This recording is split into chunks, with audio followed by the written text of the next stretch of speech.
शीर्षक वाचलं असेलच, पिक्चर अभी बाकी है मेरे दोस्त. व्हिडिओला सुरुवात करण्याची ही नवी पद्धत आहे. पिक्चर अभी बाकी है मेरे दोस्त याच शीर्षकाचं एक ट्विट आज संजय राऊतांनी केलं आहे आणि एक व्हिडिओ टाकला आहे. मकाऊतल्या व्हेनेशिया रिसॉर्टमधला जो कसिनो आहे त्या कसिनोचा तो व्हिडिओ आहे. जसं की आपण यापूर्वीच ऐकलं आहे, या कसिनोत फोटोग्राफी आणि व्हिडिओग्राफी बॅन आहे, प्रोहिबिटेड आहे. त्यामुळे काय आहे, असे थेट व्हिडिओ समोरच्याला अवगत करून काढणं तर अशक्यच आहे.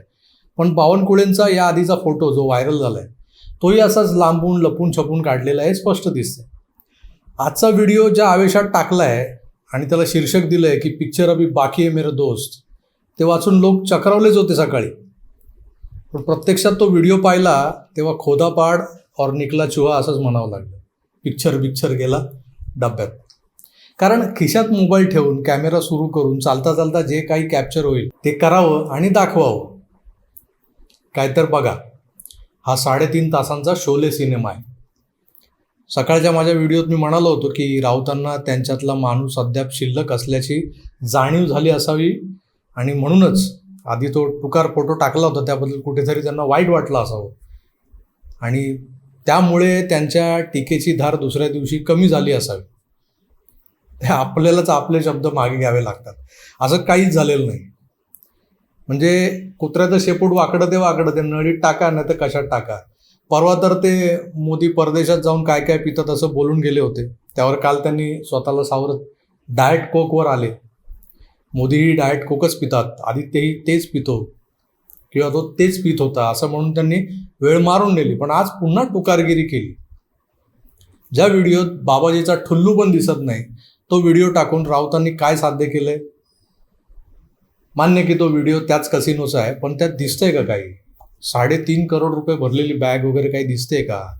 पण ट्विट करताना एकदम जोशात करायचं. पूर्वी ते नाही का शेरो शायरीने ट्विट करायचे. सलीम जावेद जोडी होती, मिया कबाब मलिक आणि हे आपले सलीम जावेदमधले सलीम. तर जावेद गेला आत, आता जामिनावर आलाय म्हणा, पण जावेदही आत जाण्यापूर्वी जो ट्विट करायचा रोज एक शेरो शायरी असायची त्याच्यामध्ये. आपले सलीम मियाही त्याच मार्गावर होते. त्याला काय पर्याय नाही आहे. असो, आपला आजचा विषय हा संजय राऊत यांच्यावर आधारित नाही आहे बरं का.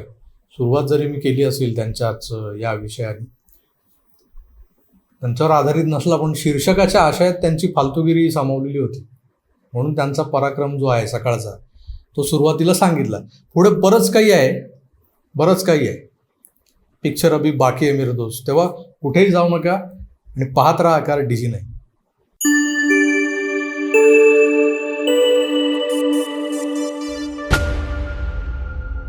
मित्र नमस्कार. तुम्ही भांडूपच्या सुरमा भोपालीचा शोले पाहिला असेल. फक्त 6 सेकंदाचा हा शोले होता. 70mm cinema scope. आणि म्हणे हा पिक्चर अभी बाकी है. खरोखरच पिक्चर अभी बाकी आहे राऊत साहेब. आरे कॉलनीतल्या रशियन गाण्यांच्या कॅसेट, त्याही ए साईड आणि बी साईड अशा दोन्ही बाजूंना 10-10, 12-12 गाण्यांनी भरलेल्या त्या बाकी आहेत.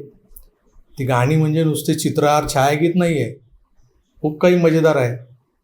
आता त्याच्या प्रदर्शनाची तारीख, रिलीजची तारीख कधी ठरते ते तुमच्यावर आहे. कारण तुम्ही ज्या जोशानं, ज्या त्वेषानं रोज पिक्चर अभी बाकी आहे मेरे दोस्त म्हणून एक ट्रेलर बाहेर काढाल. तुमच्याकडे तर 27 व्हिडिओ आहेत, 27 फोटो आणि 5 व्हिडिओ आहेत. एक व्हिडिओ एक फोटो काल आणि आज आला आहे. आता पुढचे 25 ते 26 दिवस महाराष्ट्राच्या जनतेला मेजवानीच देणार आहात तुम्ही. लोकांच्या पायाचे बुटांचे व्हिडिओ, चालतानाचे ते दाखवणार आहात. अजून काय काय बघायला मिळेल माहीत नाही, पण तुमच्या एका नव्या सिनेमाचा एक ट्रेलर दाखवतो, पहा. ते सोडा, ह्याचे घरचे ह्याला किती मोठी पनवती मानतात हे अगर बाहेर माहिती दिली ना तर हा तोंड पण दाखवू शकणार नाही. मग एक्सप्रेस टॉवरच्या बाथरूम मध्ये काही वर्षा अगोदर काय घडलं हे अगर माहिती बाहेर आली तर तुला किती मोठी पनवती बोलायला लागेल. पाहिलं, एक्सप्रेस टॉवर म्हणजे लोकप्रभामध्ये जेव्हा कारकुनी करायचे हे संजय राऊत तेव्हाचा किस्सा आहे. त्या एक्सप्रेस टॉवरच्या टॉयलेटमध्ये असं काय घडलं होतं की त्याचा अख्खा सिनेमा नितेश राणेंनी बनवून ठेवला आहे. हा उल्लेख तर ट्रेलर आहे. पिक्चर अभी बाकी आहे मेरे दोस्त. असो, 2024च्या सुरुवातीला आणखी एक सिनेमा, खराखुरा बिग बजेट बॉलिवूडचा सिनेमा येणार आहे, जो महाराष्ट्राच्या राजकारणात खळबळ माजवून टाकेल असा जाणकारांचा अंदाज आहे. आपण त्या सिनेमाची प्रतीक्षा करूयात. हे पेनड्राईव्हमधले सिनेमे हे काही सिनेमे नसतात, ते सगळेच ट्रेलरच्या लांबीचे असतात. हे असतात एवढे एवढे. त्यातल्या मुख्य कॅरेक्टरच्या वयोमानानुसार सध्या तेवढ्याच वेळात सिनेमा संपलेला असतो. असो, महाराष्ट्राच्या राजकारणात काही वेगळी समीकरणं जुळून येण्याची शक्यता सध्या दिसू लागलेल्या आहेत. आपण सध्या वेगळ्याच धामधुमीत वावरत असताना या छोट्या मोठ्या घटनांकडे आपलं दुर्लक्ष होतंय.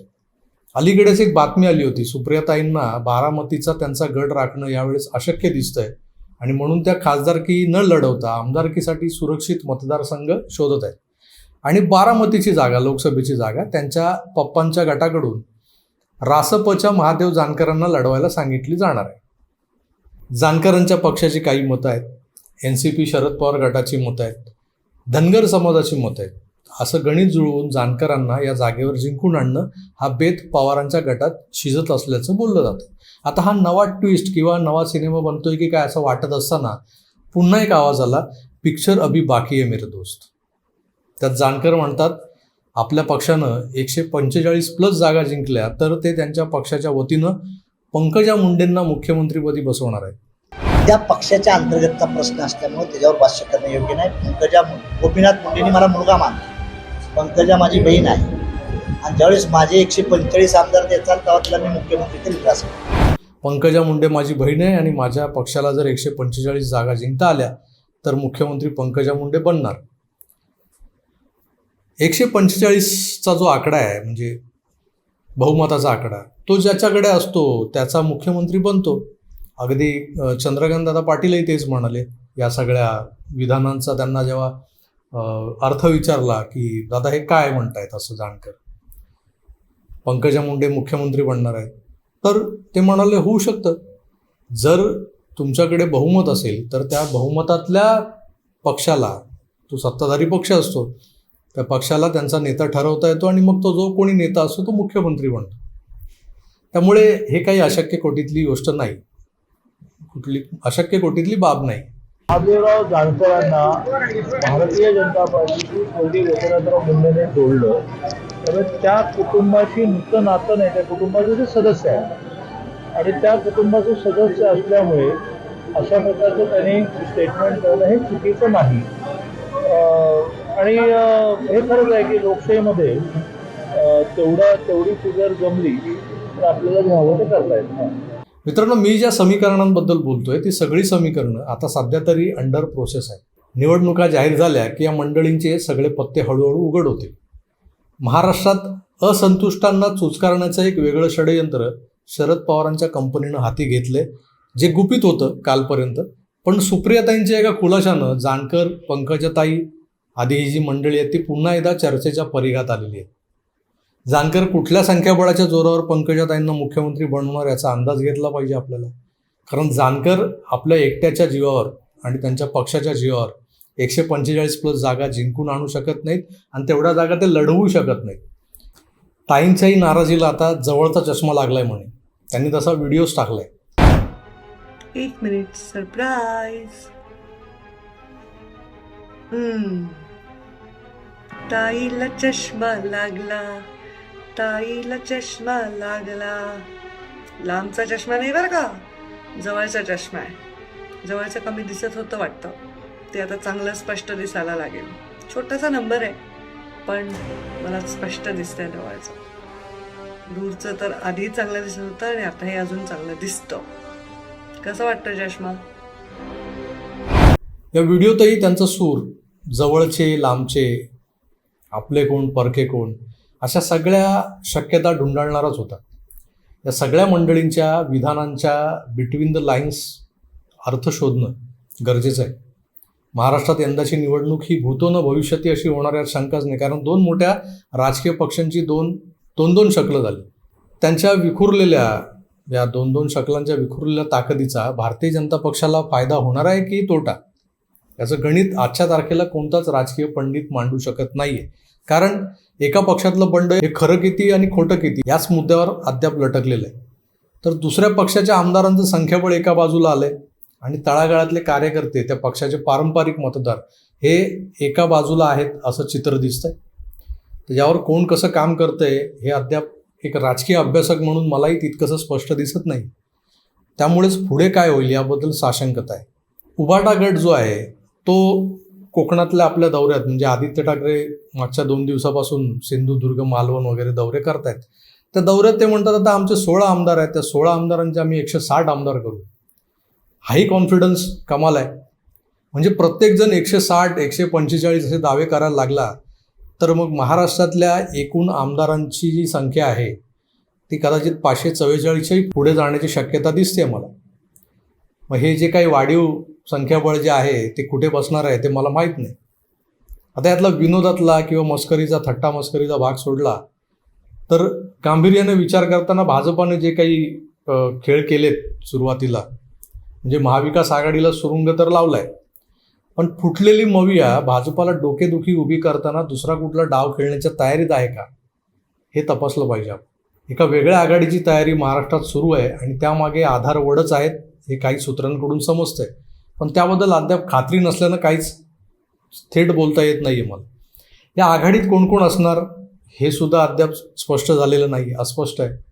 तरी जाणकारांच्या खांद्यावर बंदूक ठेवून हा बार ओढला जाणार एवढं तरी नक्की आहे. हा सिनेमा अजून मेकिंग प्रोसेसमध्येच असल्यानं त्याचा ट्रेलर कधी बाहेर येतो याची आपण वाट पाहूयात. आणि एकच लक्षात ठेवूया की पिक्चर अभी बाकी है मेरे दोस्त, पिक्चर अभी बाकी आहे. तुर्तास थांबतो, पुन्हा भेटूच. तोवर आपली काळजी घ्या आणि पाहत राहा आकार DG9. धन्यवाद, नमस्कार.